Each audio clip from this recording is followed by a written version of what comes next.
Each Thursday we would meet and would fast during the noon hour and pray.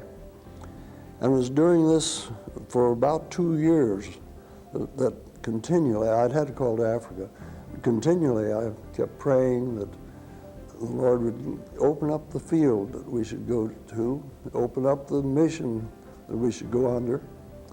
And continually the Lord didn't open anything, but the Missionary Society of the National Holiness Association was the only thing that I kept impressed about. And I kept praying, Lord, you want us to go under that or go under some other mission? And so we prayed continually that the Lord would direct us. And more, I became convinced that what we now call as WGM was the mission that we should apply to. They had to work only in China, and we knew that. They had 13 missionaries there. And, but we felt impressed. I asked 2 or 3 others to pray with me about it for a few days before we finally proposed to them that we present a matter to them at their convenience in a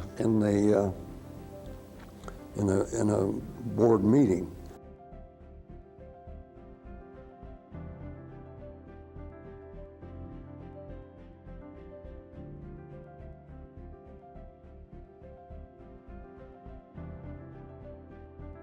The problem, of course, was voiced by Dr. Vennard, who stood up and said, this is utterly impossible for us to even consider. We have the 13 people only. We have a very small constituency. We're not able to support the folks on the field at the present time the way they should be supported.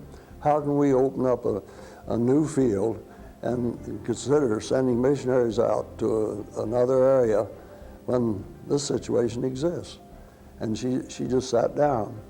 And dear old Mother Beasley, and some folks have never had the privilege of meeting her. She was a sweet lady of great faith, headed our prayer band work throughout America. Mother Beasley stood up. Little lady, she's standing up by a tall woman, Dr. Vennard, and she said, I don't feel this way about it. She said, if God wants us to have a work in Africa, He will give us another constituency, and that same constituency may help our China constituency as well.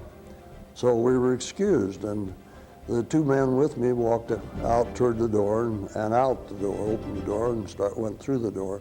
And as I reached the door, I realized someone was behind me, and it was Woodford Taylor. And he put his arm around me and gave me a little squeeze and said, Bob, I believe the Lord's in this. Don't be discouraged. Well, I went away with lighter foot than I came in. The following morning we came back, and everybody was happy. There was a cheerful spirit in there. We walked in, they greeted us with smiles on their faces and said, well, we have something we want to tell you. Said after you left yesterday, the mail for the board was brought in, and we looked over the mail, and here was a letter from Des Moines, Iowa. It was from a lawyer, and said we asked around, anybody know this lawyer?